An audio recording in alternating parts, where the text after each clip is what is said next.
अस्सलाम वालेकुम, very good evening to all of you. Dawn News पर इन फोकस के साथ मैं हूं नादिया नकी। इस वक्त आने वाले इंतखाबात के हवाले से बड़ी बहस छिड़ी हुई है। वो तमाम जमातें जो पिछली हुकूमत में इत्तेहादी के तौर पर सामने थीं, गुज़िश्ता रोज़ जब पाकिस्तान पीपल्स पार्टी के सेंट्रल एग्जीक्यूटिव कमेटी के इजलास के बाद पीपल्स पार्टी ने एक वाज़ेह मौक़िफ़ के सामने आए, जिसमें उनका ये कहना था कि अगर 90 रोज़ में इंतखाबात नहीं होते तो एक आइनी बहरान जन्म लेगा। जबकि आप ये भी जानते हैं कि मुस्लिम लीग नून ने कल जब मशावरती इजलास में गई थी, चीफ इलेक्शन कमिश्नर के साथ उनका ये इजलास हुआ, यानी पूरी इलेक्शन कमीशन के साथ, तो उनका ये कहना था कि आईनी तकाजा ये है कि सेंसस के बाद नई हल्का बंदियों के तहत ही इलेक्शन कराए जाएं।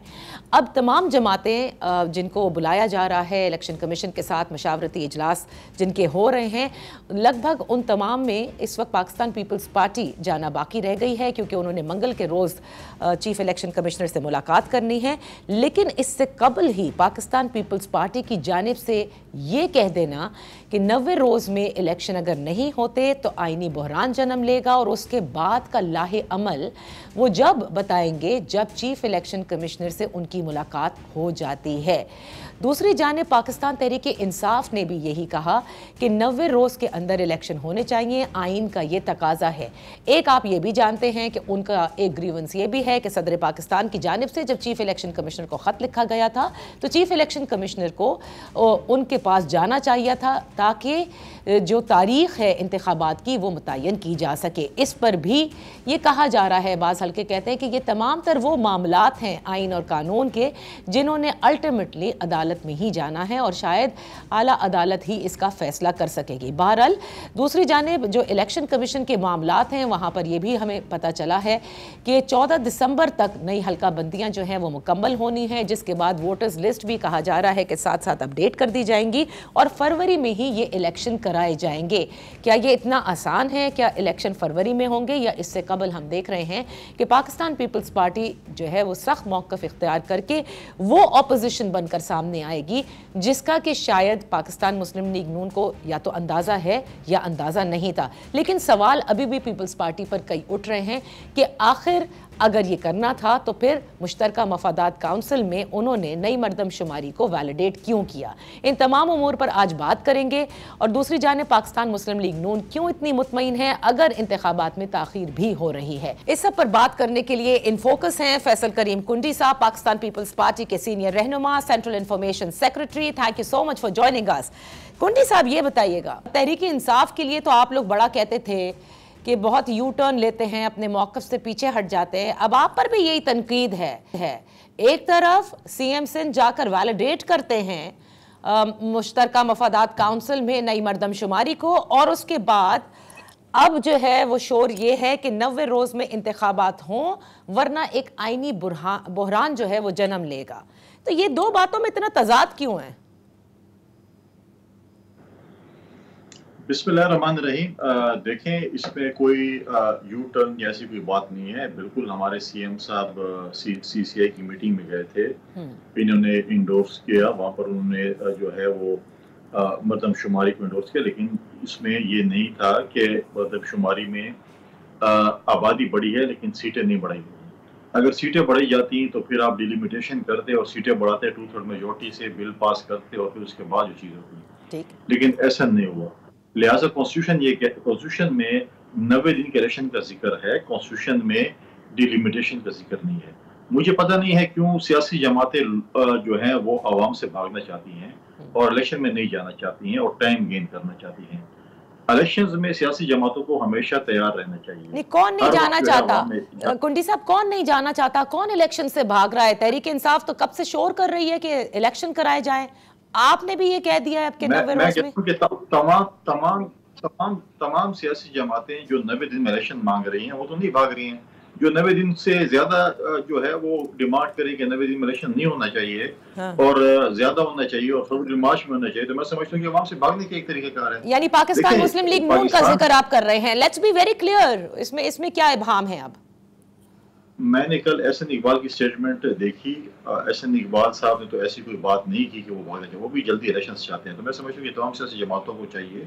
देखिए, इलेक्शन कमीशन ने कल खैबर पख्तूनख्वा में 21 जिलों में जो है वो ज़िमनी इलेक्शंस का ऐलान किया है। ठीक है। इलेक्शन कमीशन भी कहती है कि हम इलेक्शन के लिए तैयार हैं। अगर वो इलेक्शन के लिए तैयार है, कॉन्स्टिट्यूशन में डिलिमिटेशन का ऐसा कोई जिक्र नहीं है और जो है 90 डेज के इलेक्शन का जिक्र है, तो लेट्स गो फॉर इलेक्शन। और डिलिमिटेशन को ये प्रोसेस है, ये चीज है, ये हम जो है इलेक्शन के बाद भी कर सकते हैं। अच्छा। ये कोई इतना जरूरी नहीं है कि आपको अभी हदबंदी करनी है और क्या होना है या क्या नहीं होना। तो मैं समझता हूँ कि इस पॉलिटिकल अनसर्टेनिटी का वाहिद हल यही है, इकोनॉमिकल क्राइसिस का वाहिद हल यही है। देखें आप, अब आप देखें इकोनॉमी जो है इकोनॉमिकल क्राइसिस है, लोग सड़कों पे निकले हुए हैं, चीजें, इसका वाहिद हल यही है कि हम इलेक्शन में जाएं, नई पार्लियामेंट आए, नई हुकूमत है और इस मुल्क को आगे लेकर चले। अच्छा, तो क्या आपको ये नहीं लगता, आपने कहा कौमी असेंबली की नशिस्तें जो हैं जाहिर है उसमें कोई रद्दोबदल नहीं होना था, लिहाजा किसी आईनी तरमीम की ज़रूरत ही नहीं, लेकिन सूबाई सतह पर ज़िलों की सतह के ऊपर ये बताया गया कि सीट्स जो हैं वो रीडिस्ट्रीब्यूट होंगी नई सेंसस के तहत, क्या इससे पाकिस्तान पीपल्स पार्टी जो है वो घबरा रही है? नहीं, हमने 2-3 डिक्टेटरों का किया है, हम क्यों घबराएंगे? हमने इलेक्शन माजी में जीते भी हैं, हम इलेक्शन हारे भी हैं, हमें हरवाए भी गया है, हम कभी इलेक्शन से नहीं भागे। हमेशा पाकिस्तान पीपल्स पार्टी ये तहरीकें इलेक्शन के लिए चलाती हैं। पाकिस्तान पीपल्स पार्टी ने ही तहरीकें चलाई हैं और इलेक्शन करवाए इस मुल्क में। अगर आप ज़िया-उल हक का लीडरशिप देखें, अगर आप मुशर्रफ का दौर देखें, अभी भी अगर हमने पीडीएम बनाई थी तो पीडीएम की बुनियाद चेयरमैन बिलावल भुट्टो जरदारी साहब ने ऑल पार्टीज कॉन्फ्रेंस में रखी थी और ये उन्होंने पहले इनसे कहा था कि हुकूमत को हम हुकूमत के खिलाफ पार्लियामेंट के अंदर बात तहरीक चलाएंगे और अदम एतमाद के जरिए हटाएंगे। और वही चीज आप देखें कि अदम एतमाद फिर उसको हटाया। तो लिहाजा ये चीजें हैं, हम कहते हैं कि इलेक्शंस होने चाहिए। ठीक है, इस मुल्क को बहरान से अगर 90 रोज का तो देखिए अब तो सामने नजर आ रहा है ना कुंडी साहब के, जिस तरह से डीलिमिटेशन के लिए बताया जा रहा है कि 14 दिसंबर की तारीख होगी और उसके बाद ये कहा जा रहा है कि फरवरी में जाकर कहीं इलेक्शन होंगे। आप लोगों का लाहे अमल क्या होगा? आप लोगों का तो अब एक क्लियर मौक़िफ़ है कि जी 90 रोज में होने चाहिए, वो तो नहीं होते दिखाई दे रहे। क्या लाहे अमल इख्तियार करेगी पीपल्स पार्टी? देखिए, पहली बात तो ये है कि पूरा स्केड्यूल आ गया है डिलिमिटेशन का कि यहाँ तक है और यहाँ पे खत्म हो जाएगा, ठीक है। क्या उसके बाद इलेक्शन का स्केड्यूल आए? कोई स्केड्यूल नहीं है, हम अंधेरे में हैं, ठीक है। तो लिहाजा पहली बात तो ये है। दूसरी बात ये है कि 29 तारीख को पाकिस्तान पीपल्स पार्टी का डेलीगेशन चीफ इलेक्शन कमिश्नर के साथ और उनकी टीम के साथ मिलने के लिए जा रहा है। वहाँ मीटिंग के बाद फिर फौरन बाद हम सीसी का इजलास लाहौर में बुलाने जा रहे हैं। ठीक है। लाहौर में पाकिस्तान पीपल्स पार्टी के सीसी का इजलास होगा और उस मीटिंग के बाद का जो है लाएअमल तय करेंगे कि उसमें हमें क्या चीजें मतलब है कि उधर क्या डिस्कशन होती है, क्या होता है। उसके बाद हम देखते हैं कि हमने उसके बाद क्या करना है, हमने कौन सा रास्ता इख्तियार करना है। अच्छा, तो कुंडी साहब, क्योंकि जाहिर है डीलिमिटेशन का तो एक पूरा स्केड्यूल आया, आपने बजा फरमाया कि इलेक्शन का तो अभी कोई स्केड्यूल नहीं आया। क्या पीपल्स पार्टी की कल सेंट्रल एग्जीक्यूटिव कमेटी का जब इजलास हुआ, कहीं आप लोग ये समझते हैं कि इलेक्शन को मज़ीद इल्तिवा का शिकार किया जा सकता है, जो बड़ी इस हवाले से है कि पता नहीं इलेक्शंस होंगे नहीं होंगे, क्या ये इबहाम अभी है? नहीं, हम तो सिर्फ ये चाहते हैं कि 90 दिन का इलेक्शन हो। हमारा ये नहीं कि फरवरी में स्केड्यूल आ जाए और हम खुश हो गए कि हम स्केड्यूल लेके आ गए। ये भाम है या नहीं? हम कहते हैं कि आइन कहता है कि 90 दिन में इलेक्शन होने चाहिए, तो 90 दिन में इलेक्शन हो जाने चाहिए। ये जनवरी और फरवरी और मार्च की बातें जो है ना, ये सिर्फ जो है वो ऐसी बातें हैं, कोई ऐसी उसमें कोई वो नहीं है। आपको याद होगा कि जो तहरीक इंसाफ की हुकूमत थी उसमें भी फिर ये उस वक्त के जो वजीर आजम थे, ये बात तय हो गई थी कि 2017 का जो सेंसस लास्ट वाला था जो इस्तेमाल किया जा रहा है उस इलेक्शन में, उसके बाद अब जो भी इलेक्शन होंगे वो नई मर्दमशुमारी के तहत होंगे। सबने अग्री किया हुआ था इसके ऊपर। इसीलिए सब बड़े हैरान हो रहे हैं कि क्यों पाकिस्तान पीपल्स पार्टी अब सडनली ये बात करी। बल्कि बाज़ लोगों ने ये तनकीद की है कि आप लोग ये जानते थे कि नई हल्का बंदियाँ होंगी और इलेक्शन जो है वो तूल पकड़ सकता है नई हल्का बंदियों से, इसीलिए तो आखिर में इतनी जल्दी में वैलिडेट किया। ना करते ना, उस वक्त नहीं करना चाहिए था। फिर देखिए, मैं सिर्फ ये अर्ज कर रहा हूँ कि हम नई मर्दमशुमारी हो चुकी है। पाकिस्तान की आबादी बढ़ गई है, लेकिन सीटें नहीं बढ़ाई जा रही। क्यों नहीं बढ़ाई जा रही? क्योंकि हमारे पास 2/3 मेजॉरिटी नहीं थी। सीटें भी तो बढ़ानी चाहिए। अगर आबादी बढ़ रही है तो उसकी तनासब से सीटें भी बढ़नी चाहिए। आबादी बढ़ गई है, आप असम्बलियों की सीटें नहीं बढ़ा रहे हैं क्योंकि 2/3 मेजॉरिटी आपके पास नहीं थी, आप कानूनसाजी नहीं कर सकते थे। तो ये चीजें जो है, मैं समझता हूँ कि इस चीज को जो है हमने जो है वैलिडेट कर लिया है। इलेक्शन के बाद जो हदबंदी करनी है, जो भी करनी है, इलेक्शन कमीशन उसके बाद कर सकता है। लेकिन इलेक्शन डिले के लिए अगर आप डिलिमिटेशन का जो है बहाना बनाएंगे, तो मैं समझता हूँ कि ये बहाना जो है एक्सेप्टेबल नहीं है। इस अच्छा। चीज से आप इलेक्शन को जो है आगे नहीं लेके जा सकते। इलेक्शन हो जाने चाहिए। हम क्यों इस पे डिबेट कर रहे हैं कि इलेक्शन नहीं होने चाहिए? क्यों हम कह रहे हैं कि जो है इलेक्शन जो है ओके, फरवरी मार्च में तो हो जाने ये चाहिए? सवाल भी फिर आज इलेक्शन को ये सवाल भी उठेगा कि जरदारी साहब की या बिलावल भुट्टो जरदारी साहब की, यकीनन उस वक्त के वजीर आजम शहबाज शरीफ साहब से मशावरत के तो बड़े दौर चल रहे थे, कब असेंबली को तहलील करना है, आया 60 दिन का वक्त देना चाहिए या 90 दिन का होना चाहिए, उस वक्त की तमाम बातें तो आई होंगी ना कुंडी साहब। Not that you were taken by a surprise now. देखें, आपको भी याद होगा, आपके साथ हमने अक्सर प्रोग्राम किए हैं, और पाकिस्तान पीपल्स पार्टी का ये मौक़िफ़ पहले दिन से था कि असम्बली को अपनी मियाद पूरी करनी चाहिए और उसके बाद 60 दिन के अंदर इलेक्शन होना चाहिए। तो उस वक्त जो है पीडीएम की जमातें या इत्तेहादी जमातें चाहती थी कि हमें 90 दिन के लिए कैंपेन चाहिए। हमने कहा 90 दिन भी ठीक है, लेकिन जब सीसीआई की मीटिंग थी उसमें ये नहीं कहा गया था कि आप जो है इलेक्शन फरवरी मार्च में होंगे इसकी वजह से। और ना कॉन्स्टिट्यूशन में ये चीज़ है। अगर कॉन्स्टिट्यूशन में चीज होती तो हम कह लेते कि बिल्कुल ऐसी चीज है कॉन्स्टिट्यूशन में, तो हम उस वक्त डिबेट कर लेते। लेकिन मैं कहता हूँ कि तमाम जमातों को चाहिए कि हम जमहूरी जमातें हैं, हमें इलेक्शन के लिए इलेक्शन कमीशन को चाहिए कि हम इलेक्शन कमीशन को कहें कि 90 दिन के अंदर इलेक्शन हो जाने चाहिए। ठीक है। हम नई पार्लियामेंट आ जाए, नई हुकूमत आ जाए, वो डिलिमिटेशन वो कर ले। उसके बाद अगर सीटें बढ़ानी पड़ जाए, देखिए इस वक्त लोग रोडों पे निकले हुए हैं, मुश्किलात हैं। आपके पास पार्लियामेंट मौजूद नहीं है, आप कानून साजी नहीं कर सकते हैं, आपके पास एक केयर टेकर हुकूमत जिनके पास बड़े महदूद इख्तियारात हैं वो इस वक्त मौजूद है। तो इस चीज को चीज को देखना चाहिए कि हमें इस मुल्क की इकोनॉमिकल क्राइसिस को निकालने के लिए एक पार्लियामेंट की, एक हुकूमत की जरूरत है जिसके पास आवाम का मैंडेट हो। लिहाजा हम चाहते हैं कि ये चीज हो, इससे पहले की चीजें बहुत आगे निकलती हैं। अच्छा, तो मुझे ये बताइए, क्योंकि पाकिस्तान की सियासी तारीख में बड़ा अमल दखल है बहुत सारे लोगों का, सिर्फ सियासी जमातों का नहीं है, क्या आप ये समझते हैं कि जो भी रीज़न है, चाहे वो हल्का बंदियाँ हैं या हल्का बंदियों के बाद का जो पूरा वक्त दरकार है वोटर्स लिस्ट को अपडेट करना है एंड ऑल ऑफ दैट, वहाँ से कहीं ना कहीं आपको ये शायबा है कि हालात कहीं उस तरफ ना चले जाएं जहाँ फिर किसी सियासी जमात को बड़ा टाइम लगे इलेक्शन कराने में? देखिए, मुझे इस पे कोई वो नहीं है, और मैं समझता हूँ कि इस्टेब्लिशमेंट, आप इस्टेब्लिशमेंट के जिक्र कर रहे हैं, इस्टेब्लिशमेंट भी ये चाहती है कि पॉलिटिकल फोर्सेस मजबूत हों, इलेक्शंस हों और ये चीज़ें जो हैं वो आगे चलें, और वो भी इस चीज़ को चाहते हैं कि इलेक्शन हो जाने चाहिए। लिहाजा हम सब चाहते हैं कि तमाम सियासी जमातों को, मेजॉरिटी जमातों को मैं आज देख रहा हूँ कि एक दो जमातों ने जो है उन्होंने भी ये डिमांड की है।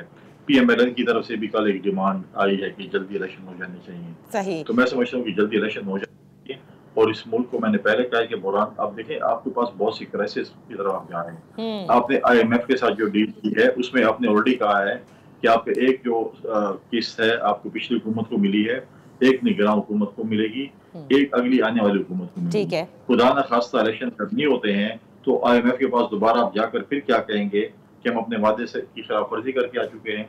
लिहाजा ये चीजें जो हैं, और सब आप देखें इस वक्त जो है वो मुख्तलिफ एम्बेसडर्स भी मिल रहे हैं आपके चीफ इलेक्शन कमिश्नर के साथ कि आप मुल्क में फ्री एंड फेयर इलेक्शन कराएं। जिससे भी मैंडेट, जिसको भी मैंडेट मिलता है उसको जो है वो आगे इस मुल्क को चलाना चाहिए। तो मैं समझता हूँ कि इलेक्शन की डिले जो है इस मुल्क के मफाद में नहीं है। ओके अच्छा कुंडी साहब, in last 30 seconds just I want to know Pakistan People's Party का मौक़िफ़ इस पे, जो कानून में तरमीम की गई इलेक्शन एक्ट के अंदर, जिसमें इलेक्शन कमीशन ऑफ पाकिस्तान को पूरा इख्तियार दिया गया और कहा गया यही बताएंगे कि कब इलेक्शंस होने, पाकिस्तान पीपल्स पार्टी समझती है that was the right kind of amendment made? देखें, बिल्कुल इसके अंदर अमेंडमेंट अगर पार्लियामेंट में हुई है, हमने अगर वोट किया तो हम समझते हैं कि it was the right thing at that time. हमने इलेक्शन कमीशन को इख्तियार दिया है और इलेक्शन कमीशन ही जो है वो स्केड्यूल देती है। देखें, अगर आप असम्बलियाँ तोड़ते हैं, अगर अदम एतमाद होती और वो नाकाम हो जाती और प्रेसिडेंट असम्बली तोड़ते तो प्रेसिडेंट जो है वो डेट दे देगा इस पे करे। अब क्योंकि एक टाइम पूरा हुआ है, इलेक्शन कमीशन इलेक्शन करवाने हैं, कमीशन ने डेट देनी है कब इलेक्शन होने हैं। ठीक ठीक, बहुत बहुत शुक्रिया फैसल करीम कुंडी साहब अभी इन फोकस। एक छोटी सी ब्रेक लेते हैं, जब ब्रेक से वापस आएंगे तो पाकिस्तान मुस्लिम लीग नून से हमारे साथ होंगे अता तारड़ साहब। उनसे जानते हैं कि क्यों पाकिस्तान मुस्लिम लीग नून ये कहती है कि डीलिमिटेशन पहले और फिर election. Right after this one. Welcome back. अता तारड़ साहब पाकिस्तान मुस्लिम लीग नून के सीनियर रहनुमा हमारे साथ हैं। Thank you so much for joining us. अता तारड़ साहब, पहले तो ये बताइए, क्या पाकिस्तान पीपल्स पार्टी की जानिब से जो मौक़िफ़ इख्तियार किया गया है, does it come to you as a surprise? क्योंकि आप लोग सब जाहिर है एक इत्तेहादी हुकूमत का हिस्सा रहे हैं और हर तरह से मशावरत मुस्तकिल होती रही है, ख्वाह वो असेंबली तहलील करने की मशावरत हो कि कब करनी है, वक्त पर करनी वक्त से पहले करनी, या फिर मुश्तरका मफादात काउंसिल के हवाले से हो। Did it come as a surprise to you? Number one कि जब सेंसस का भी फैसला हुआ तो वो मुश्तरका मफादात काउंसिल से पहले उसको काबीना ने मंजूरी दी, और काबीना ने जब मंजूरी दी तो देखिए 40 अरब का बजट है वो सैंक्शन हुआ। डिजिटल सेंसस पहली बार हो रहा था, उसमें हर स्टेप पे फेडरल गवर्नमेंट की तमाम मिनिस्ट्रियां जिनसे ताउन दरकार था वो काबीना की अप्रूवल के बाद वो मिनिस्ट्रियां उसमें ताउन करती रही हैं। तो देखिए census was no secret. Census जो मरदमशुमारी है वो मंजूरी के बाद हुई, तमाम मशावरत के बाद हुई, और ये भी बात बिल्कुल आया है और बिल्कुल अनएम्बिगुअसली क्लियर है कि वंस सेंसस इज डन तो सेंसस का एक नेचुरल कॉन्सिक्वेंस डीलिमिटेशन है, और हर वोटर को ये राइट हासिल है कि व्हेन ही इज काउंटेड तो फिर उसकी लिमिट्स डिफाइन हो जाए कि उसने किस हल्के में वोट डालना है। ठीक है, ये भी आइन की रिक्वायरमेंट ये पूरी की गई। तो के एक elected CM Sindh Murad Ali Shah council of common interest में मौजूद थे और उन्होंने वोट डाला इस सेंसस को अप्रूव करने के लिए। तो देखिए अब अगर सेंसस अप्रूव हो गया है, डेट्स हैं, और ऑल ड्यू रिस्पेक्ट उनके बड़ा एहतराम है, बड़ा अदब है, हमारे कोलिशन पार्टनर्स हैं, हमारे दोस्त हैं, मगर मैं ये समझता हूं कि वंस आपने ये फैसला कर लिया कि मरदमशुमारी को सेंसस को आपने अप्रूव करना है तो फिर automatically you have set the ball rolling कि इलेक्शन कमीशन को एक डीलिमिटेशन का स्केड्यूल जारी करना जरूरी था। मैं इस तासुर को भी खत्म करना चाहता हूं कि इलेक्शन नहीं हो रहे। एक रूमर मॉन्गरिंग है, एक बिला वजह की एक डिबेट है, एक अफवाहों का बाजार गर्म है। अच्छा, कि ये इलेक्शन नहीं होने जा रहे।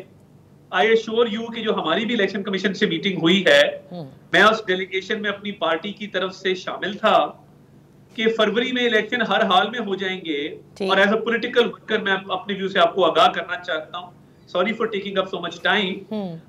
बतौर सियासी वर्कर मैं ये समझता हूँ कि इस वक्त तरीके इंसाफ के मुख्तलिफ हिस्से हो चुके, बहुत सारे इलेक्टेबल तरीके इंसाफ को छोड़ चुके, ठीक है, के पास ऑन ग्राउंड वो फोर्स मौजूद नहीं है हमारा मुकाबला करने के लिए। अल्लाह ताला के फजल से वी आर बेटर प्रिपेयर्ड।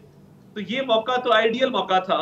मगर अगर मैं ये जिद करूं कि नहीं सेंसस तो अप्रूव हो गया है, पुराने सेंसस पे इलेक्शन करा लें, तो वो 40 अरब का खर्चा, वो सारा टाइम और एफर्ट जो सर्फ हुआ है क्या वेस्ट में जाएगा? और अच्छा। आइन की मंशा नहीं है कि आइन और कानून की क्या मंशा है कि सेंसस के बाद डीलिमिटेशन पे इलेक्शन करवाया जाए, नहीं पे। अच्छा, तो यही बात पीपल्स पार्टी कहती है। जब मुख्तलिफ लॉयर्स से हमारी गुफ्तगू हुई थी तारड़ साहब, तो वो कहते हैं कि कितने भी आप मिला करके पढ़ लें, जो आइन की 90 दिन का जो क्लॉज है दैट सैक्रोसैंक्ट, यानी जो कुछ भी होना है वो सब कुछ इस 90 दिन में होना था। यानी 90 रोज के बाद कोई टाइम लिमिट डिफाइंड नहीं है कि 90 दिन के अंदर नहीं होगा। और दूसरी तरफ देखिए सेंसस के हवाले से चीजें मौजूद हैं, ये भी मौजूद है कि 54 डेज के अंदर इलेक्शन होगा। तो मैं नहीं समझता कि 90 दिन वाला क्लॉज जो है मौजूदा हालात में इसका कोई पेनल्टी है, इसका कॉन्सिक्वेंस अटैच्ड है। हाँ, जो मरदमशुमारी है, जो सेंसस है, उसका कॉन्सिक्वेंस जरूर है डीलिमिटेशन, और डीलिमिटेशन के 54 डेज के अंदर इलेक्शन। तो देखिए कानूनी डिबेट है, अपनी जगह मौजूद है, ठीक है, मगर जब आप कॉन्शियस डिसीजन करते हैं you should be aware of the consequences. हमें पता था कि जब ये सेंसस होगा तो डीलिमिटेशन भी होगी। और देखिए बहुत सारी पेचीदगियां हैं। ये कह देना कि 90 दिन में इलेक्शन करा दें, what about the election reforms, what about जो ईसीपी सब रिफॉर्म्स कर रहा है। सेकेंडली जो नए अजला बने हैं जी, हमने तो नहीं बनाए, पीटीआई ने पंजाब के अंदर तलागंग को, तौसा को उसके अंदर में फिट होना है। क्या उनको इसी तरह छोड़ दिया जाए? क्या आधा हल्का एक जिले में हो, आधा हल्का एक जिले में हो? तो ये अनोमलीज हैं which need to be taken care of। थोड़ा सा आगे चलते हैं, मुझे ये बताइएगा, क्योंकि आपके इत्तेहादी भी रहे ज़ाहिर है पिछली हुकूमत में पाकिस्तान पीपल्स पार्टी, तमाम असेंबलियों की तहलील से पहले भी मुझे बहुत अच्छी तरह याद है कि उस वक्त के वज़ीर आज़म शहबाज शरीफ साहब ने तमाम तर पीडीएम एंड पीपल्स पार्टी के सरबराहान से बड़े तय किया था, मशावरत की थी। क्या ये सारी बातें नहीं हुई थी उस वक्त कि जी डीलिमिटेशन भी होनी है, इलेक्शन की हम क्यों एक दिन पहले या 2 दिन पहले या 3 दिन पहले करना चाहते हैं, क्योंकि 90 रोज मिल जाएं, 60 दिन में ना कराने पड़े? इस सब पे सबने अग्री किया था ना? देखिए, सेंसस का एक ऑनगोइंग प्रोसेस था, जिसकी एक टाइम लिमिट थी, जिसका एक टाइम दरकार था, जिसमें एक एफर्ट दरकार थी, जिसमें फंडिंग दरकार थी। तो ऑब्वियसली उसमें इश्यूज आते रहे हैं, कभी एमक्यूएम का इशू, कभी पीपल्स पार्टी का इशू, कभी बलोचिस्तान का, और उन इश्यूज को रिजॉल्व करने के लिए सेंसस के साथ कंसेंसस की भी जरूरत थी, और जो अनोमली पॉइंट आउट होती रही हैं उनको टाइमली एड्रेस किया गया है। और सो मच सो के जब सेंसस फाइनल हुआ तो बलोचिस्तान के वजीर आला अवेलेबल नहीं थे, उनका वेट किया गया, 3 घंटे बाद वो तशरीफ लाए, उनकी मौजूदगी में ये सारी एक्सरसाइज कंप्लीट हुई ताकि प्रोसेस जो है वो लेजिटिमाइज हो जाए। तो मैं समझता कि कोई जान के इसको डिले किया गया है, इसके लिए एक टाइम लिमिट रिक्वायर्ड थी। सही। अच्छा, अब क्योंकि आप भी उस मशावरती उसमें मौजूद थे, जो आपकी टीम गई थी इलेक्शन कमीशन से मुलाकात में, क्या हम समझें कि पाकिस्तान मुस्लिम लीग नून, जिसकी शदीद ग्रीवेंसेस थी 2018 के इलेक्शंस में, जिस तरह से आरटीएस बैठा था, अब इस वक्त का जो इलेक्शन कमीशन ऑफ पाकिस्तान है उस पर आपको मुकम्मल एतमाद है कि किसी किस्म का कोई फाउल प्ले नहीं होगा? देखिए, आरटीएस वाली बात हमने वहां रेज भी की। हमारी वॉच के अंदर हमारी एडमिनिस्ट्रेशन के तहत बाई इलेक्शन होते हैं, और वो बाई इलेक्शन हमारे मुखालिफ जीतते, फिर बाई इलेक्शन वो जीतते हैं। तो इसमें किसकी क्रेडिबिलिटी में इजाफा? इलेक्शन कमीशन की। फिर जब पीटीआई के दौर में डस्का का, वजीराबाद का, खानेवाल का, खुशाब के इलेक्शन हम जीते, नौशहरा का इलेक्शन हम जीते, तो वो मिथ टूटी कि जिसकी गवर्नमेंट है वही बाई इलेक्शन जीतेगा। ये मिथ टूटी है और इसमें बड़ा क्रेडिट इलेक्शन कमीशन को जाता है। अता तारड़ साहब, यहाँ पर एक छोटी सी ब्रेक लेते हैं, ब्रेक के बाद अपनी गुफ्तगू यहीं से जारी रखेंगे। Welcome back. अता तारड़ साहब पाकिस्तान मुस्लिम लीग नून के सीनियर रहनुमा हमारे साथ हैं। अता तारड़ साहब, ये बताइएगा कि आप समझते हैं एज अ सियासी वर्कर जो कुछ 2018 में हुआ और उसके बाद जब तहरीक इंसाफ की हुकूमत बनी, आज वही सब कुछ नहीं आपको होता दिखाई दे रहा? At the cost of democracy आप लोगों पर ये तनकीद हो रही है कि हर वो काम इस वक्त नज़र आ रहा है, वायलेशन ऑफ ह्यूमन राइट्स नज़र आ रहे हैं। आज आपने देखा कि ईमान मज़ारी साहिबा को जो बेल के लिए ख़ुद बुलाया था एटीसी के जज ने, आज जज साहिब भी तशरीफ़ नहीं लाए। तो ये वही चीज़ें दोबारा नहीं दोहराई जा रही? देखिए, ईमान मज़ारी साहिबा को एज ए पॉलिटिकल वर्कर मैं बड़ा, एज एन एक्टिविस्ट बड़ा एडमायर करता हूँ, मगर उनके व्यूज़ से मुझे शदीद इख्तलाफ है कि विदाउट रीज़न, विदाउट जस्टिफिकेशन आप एक नारा लगा दें, ये जो दहशतगर्दी है, आप अपने सियासी बयानिए को बढ़ाने के लिए, एक पॉपुलर वेव को राइड करने के लिए या पॉपुलर वेव बनाने के लिए इस तरह के नारे लगा देते हैं जिनकी जस्टिफिकेशन नहीं होती। लोगों को वायलेंस पे इंसाइट करें, लोगों के अंदर हेट्रेड आप इंसाइट करें अगेंस्ट एन इंस्टीट्यूशन, जब आपके पास जवाब ही ना हो और आपकी अपनी वालदा की गवर्नमेंट ने प्रो टीटीपी पॉलिसी रखी हो, टीटीपी पे उन्होंने हाथ हौला रखा हो। अच्छा, तो मुझे बताइए कि क्या कानून हरकत में नहीं आएगा?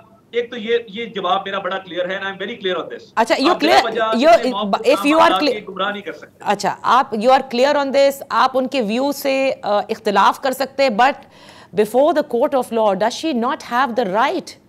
देखिए, वो तो इंतजामी कोर्ट का इंतजामी मामला है ना बेल का, मैं उसकी बिल्कुल बात नहीं करना चाहता। अब वो पता नहीं क्यों आज बेल उनकी नहीं हियर हो सकी, I don't know, but the point is कि एक जुर्म कमिट किया ना, लेवल प्लेइंग फील्ड की भी जो बात होती है, मुझे बताएं, एक शख्स मर्डर कमिट करता है और कहता है कि मैं सियासी लीडर हूं, क्योंकि मैंने अपने मुखालफों का मुकाबला करना है तो मुझे बंद ना करो, मुझे इलेक्शन लड़ने दो, उसके बाद बंद कर देना। लेवल प्लेइंग फील्ड का किसी की कन्विक्शन के साथ, किसी केस के साथ कोई ताल्लुक नहीं है।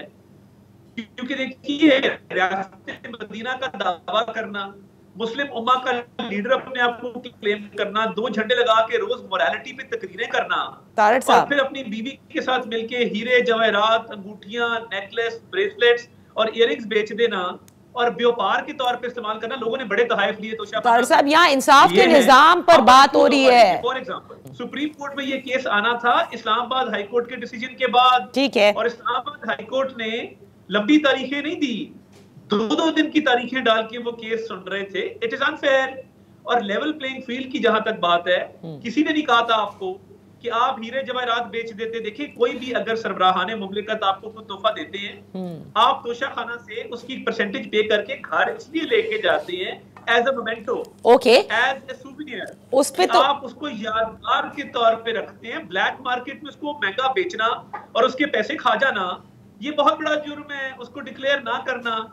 तो देखिए कई बातें ऐसी हैं, और ये साइफर का केस आपके सामने है। तो मैं नहीं समझता कि ये कोई ऐसी बात है कि खुदा ना खास्ता पॉलिटिकल विक्टिमाइजेशन है। हाँ, पॉलिटिकल विक्टिमाइजेशन वहां होती है जहां आप मुखालिफ की गाड़ी में मंशियात का इल्जाम उस पर लगा के उसको बंद कर देते हैं। पॉलिटिकल विक्टिमाइजेशन वहां होती है जहां आप सुबह कहते हैं मैं शाम बंद कर दूंगा और आप बंद करके दिखाते हैं। पॉलिटिकल विक्टिमाइजेशन वहां भी होती है जब अगर आपके केसेस भी बिल्कुल ठीक हों लेकिन due course of law follow ना कर दिया जाए। ये भी आपके सामने है। आप पॉलिटिकल वर्कर हैं अता तारड़ साहब। ये सारी वो बातें हैं जो बाद में हॉन्ट ना करें, ये क्योंकि पाकिस्तान की सियासी तारीख मस्ख है इन तमाम बातों से। जहां पे एक जज को ट्रायल ही नहीं करने दिया गया, पेशी को अवॉइड करने के लिए पेट्रोल बम लोगों को मारे गए, पेशी को अवॉइड करने के लिए गैर कानूनी हथकंडे इस्तेमाल किए गए, दहशतगर्दों को पनाह दी गई, सिर्फ कि फर्द जुर्म आयद ना हो, तो वहां हुज टू ब्लेम? ब्लेम किसको दिया जाए? देखिए प्रोसेस को जब आप इवेड करते हैं, जब आप हीले बहानों से टेक्निकलिटीज पे खेल के 6 साल फॉरेन फंडिंग का केस चलाते हैं, तो किसी ना किसी केस ने अपने मंतकी अंजाम तक पहुंचना होता है। Let's move on to the last question now. Nawaz Sharif साहब की वापसी के हवाले से अब सारी बातें ज़ाहिर गुज़िश्ता रोज से चल रही हैं कि वो आ जाएंगे और अक्टूबर के शायद वस्त के अंदर आ जाएं। तो मेरे ख्याल से अब तमाम तर बातें उनकी वापसी के हवाले से ज़ाहिर है सेटल हो गई होंगी, क्योंकि मुस्लिम लीग नून चाहती थी कि रिस्क फ्री एंट्री होनी चाहिए उनकी। तो क्या वो हिफाजती बेल लेंगे, हिफाजती ज़मानत के तौर पर पहले लेकर आएंगे, या इस पूरे मामले को किस तरह से आपकी लीगल टीम देख रही है? देखिए बहुत सारी बातें हैं जो लीगल टीम ने डिस्कस की हैं, और जो उनके खिलाफ केस है एवनफील्ड का, उसमें मरियम नवाज शरीफ साहिबा पे उनकी एडिंग और अबेटिंग का इल्जाम था, वो बाइज्जत बरी हो चुकी क्योंकि प्रिंसिपल अक्यूज पे क्राइम साबित नहीं होता। तो बाय दैट एनालॉजी वो आके बेल अप्लाई करेंगे। अल अजीजिया में भी right of appeal Islamabad high court ने रिजर्व किया था कि जब आप वापस आएंगे तो आप अपील दायर कर सकेंगे। तो अपनी लीगल स्ट्रेटजी फॉर्मुलेट कर रहे हैं, और इंशाल्लाह सेफ एंड साउंड हमारी कोशिश होगी कि उसको स्टीयर किया जाए। और ये जितने केसेस बनाए गए थे झूठ पर मबनी, उनको मेरिट्स के ऊपर आर्ग्यू करके, टेक्निकलिटी पे नहीं, हम किसी टेक्निकलिटी का सहारा नहीं लेंगे। हम एविडेंस पे, फैक्ट पे, मेरिट पे इंशाल्लाह मियां नवाज शरीफ साहब के केसेस आर्ग्यू करेंगे, और अल्लाह ताला के हमें बड़ी उम्मीद है कि हम सुरखरू होंगे इंशाल्लाह। All right. Thank you so much अता तारड़ साहब for being with us on In Focus। यहाँ पर एक छोटी सी ब्रेक जब वापस हाजिर होंगे तो हमारे साथ होंगे पाकिस्तान तहरीक इंसाफ के रहनुमा barrister Mohammad Ali Saif. Welcome back. In focus है पाकिस्तान तहरीक इंसाफ के सीनियर रहनुमा है बैरिस्टर मोहम्मद सैफ। इनसे जान लेते हैं, क्योंकि तहरीक इंसाफ की भी जाहिर है जो मशावरती मुलाकातें इलेक्शन कमीशन ऑफ पाकिस्तान से हो रही हैं, एक तो उस पर बात करेंगे, और साथ ही बैरिस्टर सैफ ने जो ऑब्जेक्ट किया कि अमरीकी सफ़ीर की election commissioner, chief election commissioner से मुलाकात के ऊपर भी इन्होंने बयान भी दिया। Thank you so much for joining us barrister Saif. सबसे पहले तो हम ये जानना चाहेंगे कि इस वक्त अगर देखा जाए उमूमी तौर पर तो तहरीक इंसाफ का भी वही मौक़िफ़ है जो पाकिस्तान पीपल्स पार्टी का मौक़िफ़ है कि 90 रोज़ के अंदर अंदर इलेक्शंस कराए जाएं, और हल्का बंदियों के हवाले से जो मौक़िफ़ पीपल्स पार्टी ने इख्तियार किया, क्या तहरीक इंसाफ भी यही समझती है कि नई हल्का बंदियां अभी नहीं होनी चाहिए, या 90 रोज के अंदर अंदर ये तमाम मामलात हल होने चाहिए? जी बहुत शुक्रिया नादिया। मैं थोड़ी सी जो है सीक्वेंस जिस तरह आपने बयान की उसको मैं थोड़ी सी तरमीम करना चाहूँगा, और वो ये कि पीपल्स पार्टी का भी वही मौक़िफ़ है जो तहरीक इंसाफ का शुरू दिन से है। तहरीक इंसाफ ने ही ये बात सबसे पहले की थी कि इलेक्शन में एक दिन की भी ताख़ीर नहीं होनी चाहिए, और शायद यही वो आईनी तकाजा था जिसको मद्देनजर रखते हुए, मलहूज़े खातिर रखते हुए खैबर पख्तूनख्वा और पंजाब में भी असम्बलियां तहलील की गई थी, क्योंकि आईन तक तकाजा था कि इसको 90 दिन में दोबारा इलेक्शन किए जाएं। इस उम्मीद पर हमने ये सब कुछ किया था, लेकिन बार सूरत आईनी तकाजे को पामाल किया गया। पीपल्स पार्टी बहुत अच्छा मुतालबा कर रही है, मैं उनके इस मुतालबे को सपोर्ट करता हूँ। बिल्कुल पाकिस्तान तहरीक इंसाफ के मौक़िफ़ के साथ ये बिल्कुल एक हमारे साथ वो है, सिमिलर मौक़िफ़ है।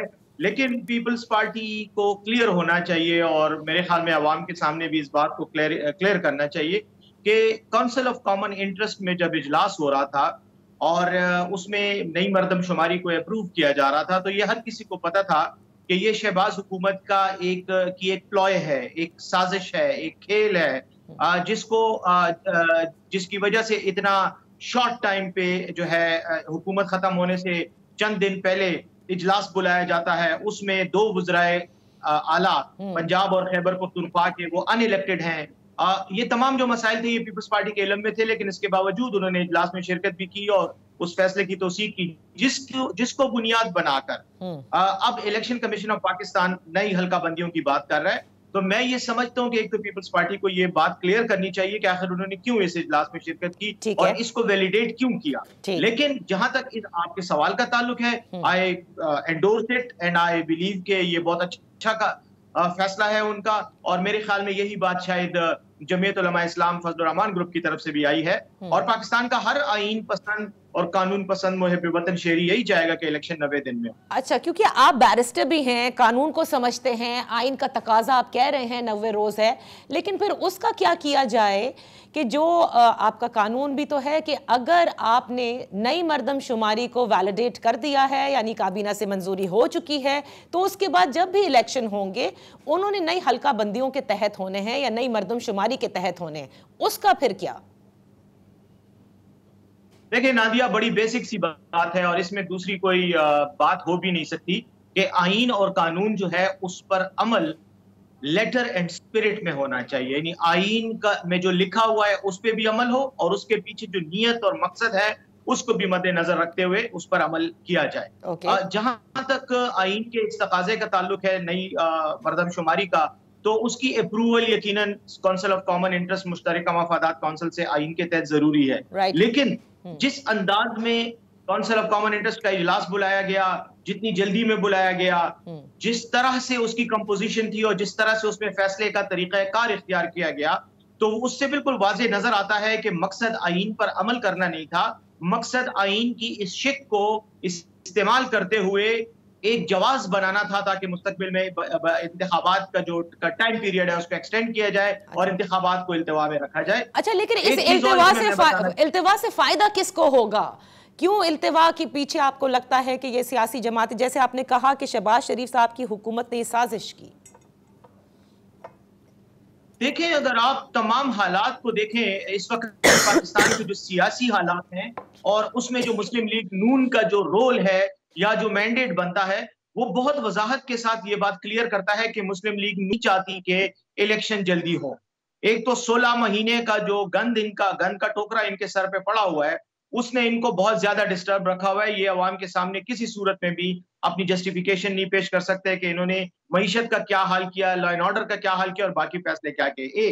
दूसरी बात यह है कि इनके जो सरबराह हैं मियां नवाज शरीफ साहब, वो 50 रुपए का स्टाम्प पेपर भरकर अदालत को देकर मुल्क से फरार हो गए और उसके बाद अभी तक उनकी प्लेटलेट्स नहीं ठीक हो रही। मेरे ख्याल में इतना अरसा इलाज कराने के बाद बरतानिया में तो शायद अगर प्लेटलेट्स ना भी हो तो नई प्लेटलेट्स भी जो है वो जेनेटिकली मॉडिफाई करके उनमें डाली जा सकती थी, लेकिन वो ठीक नहीं हो रहे फॉर सम रीजन। और उसकी एक ही वजह है कि वो पाकिस्तान आने से सिर्फ इसलिए घबरा रहे हैं कि उनको ऐसा फील्ड चाहिए जहां अंपायर भी उनका हो और रन गिनने वाला भी उनका हो और बॉल करने वाला भी उन्हीं का बंदा हो, तो अभी वो फील्ड, तो अब इस वजह से वो आ नहीं रहे हैं और इस वजह से इलेक्शन को डिले किया जा रहा है। और यही शहबाज अब तो उन्होंने भी ऐलान कर दिया ना बैरिस्टर साहब कि वो अक्टूबर के वस्त में आ जाएंगे, तो मेरे ख्याल से जो आप कह रहे हैं कि अंपायर और बॉलर सब उनके ही हों, तो वो तो कुछ नजर आ रहा है कि शायद मिल गए हैं उनको वो सब। नादिया, आपको अगर याद हो, आप यकीनन उस वक्त शायद पैदा भी नहीं हुई होंगी जब 1971 की वॉर थी। हाँ। और जब बांग्लादेश में जब पाकिस्तानी फौज वहां मैसूर थी और बांग्लादेश के लिए हमें मसला था, तो एक अमेरिका का 7वीं बहरी बेड़ा था जिसके बारे में कहा जाता था कि वो बहरे हिंद में मौजूद है और अभी चंद दिनों में मशरकी पाकिस्तान पहुंचने वाला है और हमारी मदद करेगा। वो बहरी बेड़ा उसने ना आना था ना आया। तो मियां साहब का आना भी ऐसा ही है। 2009 से वो हर महीने डेट देते हैं कि मैं आ रहा हूँ, तो उसके बावजूद आते नहीं है। हाँ। तो मेरे ख्याल में ये भी वही अमरीकी बेरी बेड़े वाला हाल हो रहा है। अच्छा बैरिस्टर साहब, अब आते हैं कि जो तजावीज़ या जो मशावरत हुई है इलेक्शन कमीशन ऑफ पाकिस्तान के साथ तहरीक इंसाफ की, उस पर आते हैं कि आप लोगों ने इनेबलिंग एनवायरनमेंट का कहा, इलेक्शन कैंपेन का कहा, और ये वही इलेक्शन कमिश्नर भी हैं और इलेक्शन कमीशन भी है जिस पर आप लोगों की शदीद तनकीद रही है, आपके चेयरमैन की तनकीद रही है।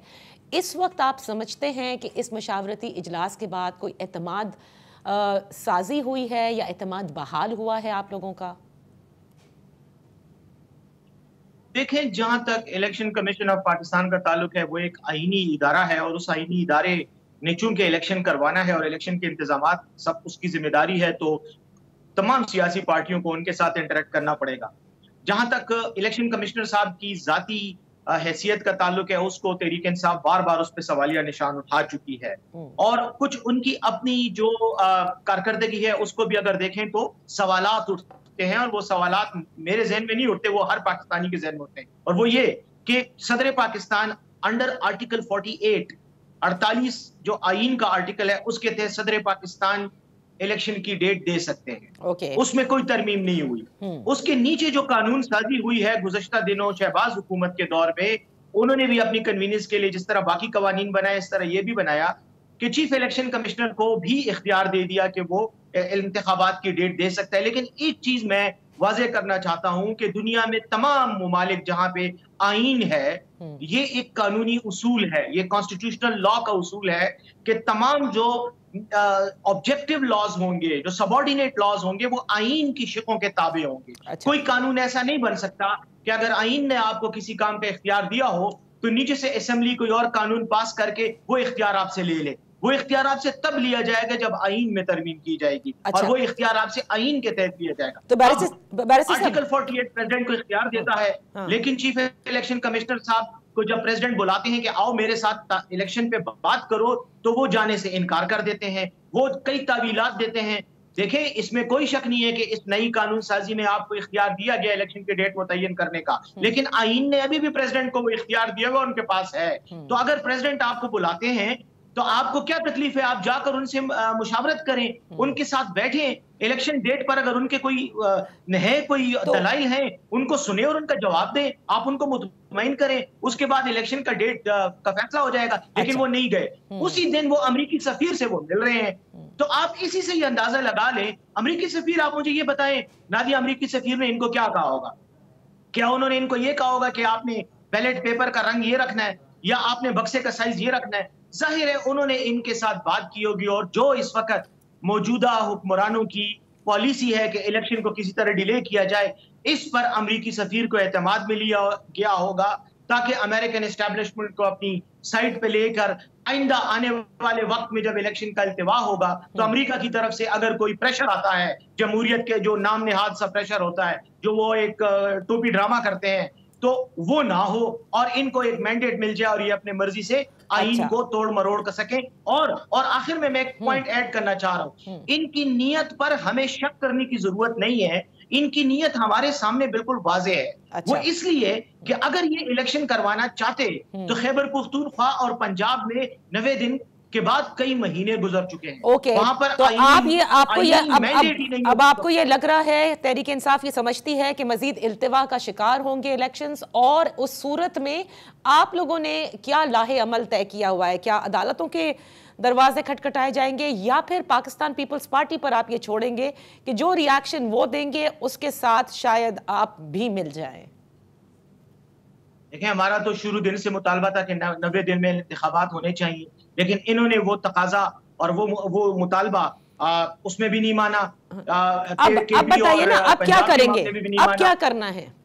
पंजाब के मामले में इन्होंने सुप्रीम कोर्ट की भी हुक्म अदूली की। हमें अब यकीन है कि ये इलेक्शन नहीं करवाएंगे 90 दिन में, ये इलेक्शन को डिले करेंगे। और उसकी वजह यह है कि अगर आप मुस्लिम लीग नून के रहनुमाओं के बयानात देख लें, एहसन इकबाल के देख लें, वो राना वाहियात साहब जो हैं वो इलेक्शन नहीं करवाना चाह रहे। और इस वजह से हमें यही सामने नजर आ रहा है कि इलेक्शन कमीशन भी इलेक्शन की ताखीर के लिए ऑलरेडी ऐलान कर चुकी है कि हम नई मरदमशुमारी की बुनियाद पर नई हल्का बंदियां करेंगे। हालांकि ये भी इन्होंने कहा हुआ है कि हम नई हल्का बंदियां दोबारा से रीड्रॉ नहीं करेंगे हल्कों की जो बाउंड्रीज हैं, तो यही हल्के रहेंगे और इतनी सीटें रहेंगी। अच्छा, तो जब इतनी ही सीटें रहेंगी तो फिर आपको क्या प्रॉब्लम है? फिर आप इलेक्शन कराने में टाइम क्यों ले रहे हैं? और पीपल्स पार्टी के अलावा जितनी भी सियासी जमातें हैं हम उनके साथ हैं और हम चाहेंगे कि तमाम सियासी जमातें और पाकिस्तान के अवाम इस मुतालबे पर अड़े रहें और खड़े रहें कि इलेक्शन 90 दिन में होने चाहिए। बहुत बहुत शुक्रिया बैरिस्टर सैफ। प्रोग्राम का वक्त के इंशाल्लाह फिर एक नशिस्त आपके साथ जरूर रखेंगे। इसी के साथ इजाजत दीजिए, इंशाल्लाह फिर आपकी खिदमत में हाजिर होंगे। अब देखना यह है कि पीपल्स पार्टी जब मंगल के रोज मुलाकात करती है चीफ इलेक्शन कमिश्नर से और इलेक्शन कमीशन से जो इनका मशावरती इजलास है उसमें क्या तय पाता है, क्योंकि वो कह चुके हैं कि उसी के बाद अगला लाहे अमल तय किया जाएगा। अब आइन का तकाजा है 90 रोज में इलेक्शन करना और फिर एक कानून साजी की गई। क्या चीज़ प्रिवेल करेगी, इलेक्शन कब होंगे, ये अभी भी एक बड़ा सवाल है। इजाज़त दीजिए, अल्लाह हाफ़िज़।